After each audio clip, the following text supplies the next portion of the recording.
Does the person you are with encourage you to read? You have to ask, what does he bring for me? Roses or books? If someone has a stake in making you better, that person will push you towards books. Books are what we all need.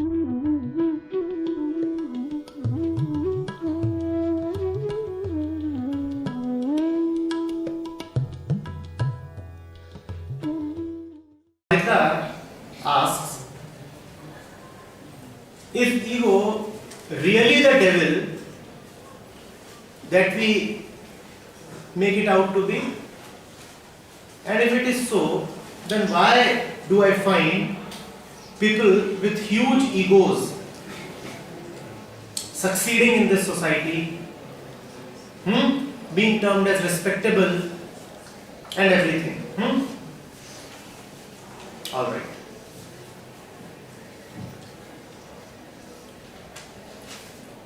What is the ego?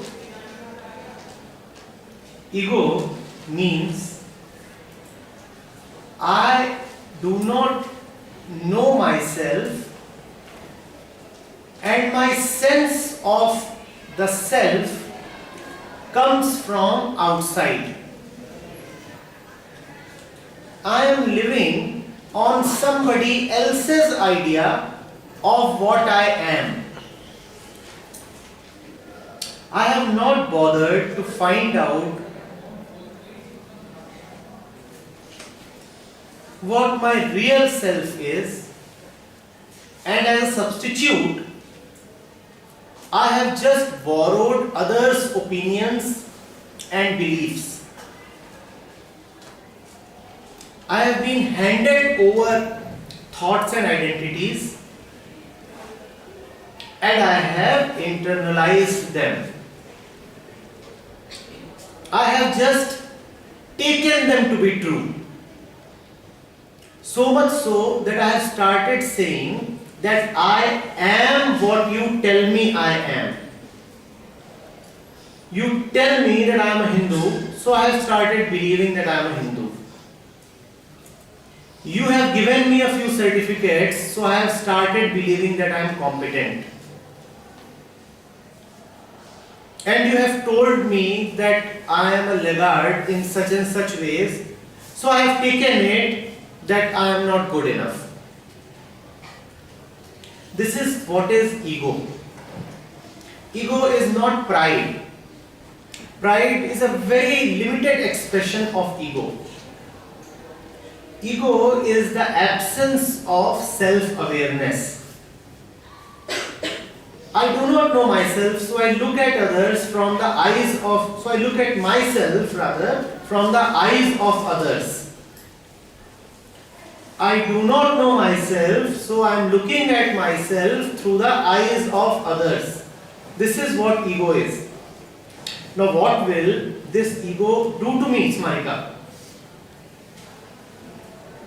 So I am sitting over here and I am looking at myself from the eyes of this audience. Now if the audience claps, I will think that I am good, capable. And if this audience doesn't clap or starts hooting, I will say that I am unworthy and incompetent. So what have I become? Shall I say I have become a slave of this audience? Have I not become a slave of this audience? Because if this audience wants, it can make me feel worthy, and if it wants, it can immediately make me feel unworthy. So my sense of myself is now totally dependent upon the audience. Are you getting it? I have become a slave to others' opinions, and that's the kind of life we all live. And that is why we are so afraid of others.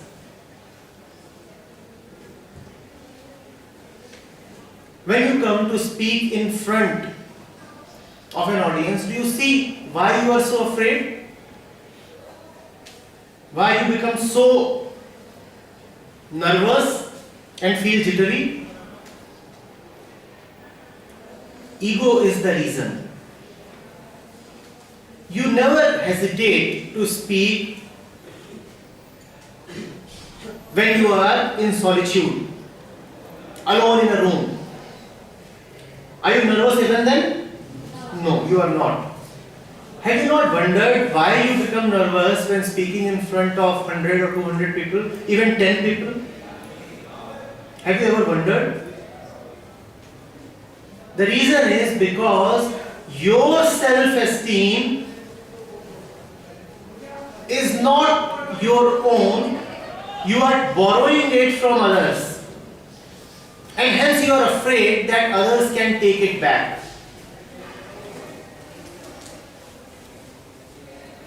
To live in ego is to live in constant fear. Because your identity is coming from somebody else. And hence somebody else can also take it back. Your friends have so far told you that you are brilliant.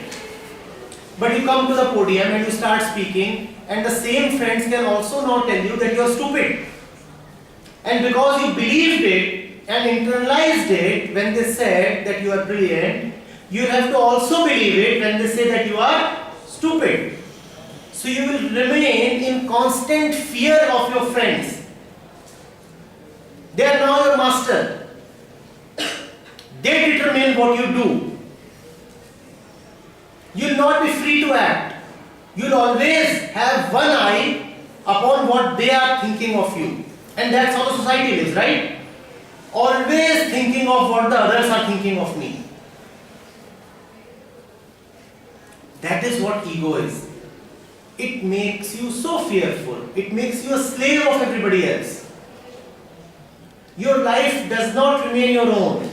You start doing things just to please others so that they may say good things about you. Are you getting it?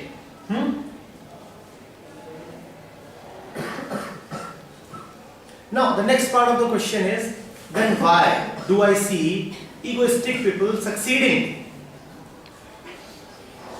Beta, if success is that goals given by others, you remember we talked of that? Yes, sir. If success is about achieving the goals given by others, then the others will be very happy when you are successful. Go into this statement again. If success is about achieving goals given by others, then others will obviously be happy when you are successful. Why? Because you satisfy their ego. Because you have achieved the goals given by them. You see, I give my slave a target to achieve something. Let's say I tell him to bring something from the market. And I have given this as a goal to him. Obviously, I will be very happy when he brings that stuff from the market. And I will say, you are successful. But was that really his goal to bring that thing from the market? Is he really successful? The fact is, the master has succeeded. I wanted him to do something. He has done that. Whose success is this? Mine or his? It's actually mine success. Society will greatly praise you if you are a slave of the society. That is the reason why you see egoistic people being respected by the society. The fact is that the society can respect only those who are its slaves. Those who do what the society commands them to do. Otherwise, why will the society respect you? When one is really authentic, really genuine and ego-free, really an individual, actually he faces a lot of resistance from the society. forget about respecting him or praising him. The society becomes his enemy. In the kind of society that we have, only great slaves will be greatly respected.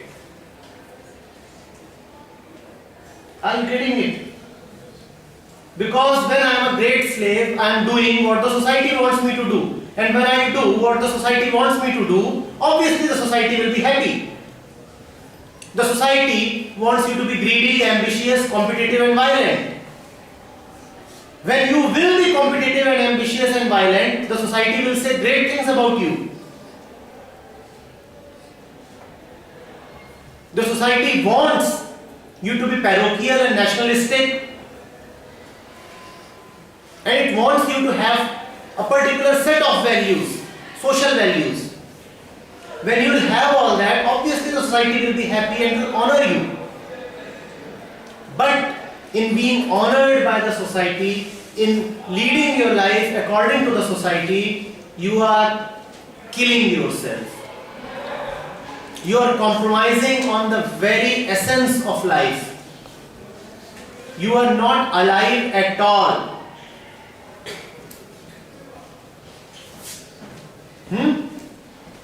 Don't go by the yardsticks of the society. You have your own intelligence to live with. You are no more 10-year-old.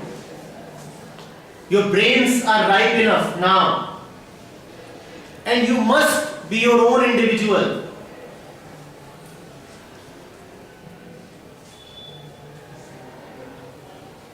Yes? Difficult. So no one can live in this society without having ego. No one can live in this society without being a slave. No one can live in this society without being a slave. That's what Smarika says. Let's look at what you mean by this society. What would be the society of a terrorist? Who are the people you will find around a terrorist? Other terrorists. So for the terrorist, the society is full of terrorists. Because if you are a terrorist, you will only have terrorists around you. Will you find a terrorist in a society of monks? What is society for you except the 300, 400, 500 people you have seen in your life or read of or heard of? And you only attract those people in your life who are as you are. If you are a monk, you will say the society is full of monks. If you are a terrorist, you will say the society is full of terrorists. Don't say that the society is like this. There are a million societies parallelly. There are a million societies parallelly. You get the society that you deserve. So if you are in a particular society, it is because you are like this. Because a terrorist is a terrorist, hence his society is full of terrorists. Because you are what you are, hence you find only a society of slaves around you.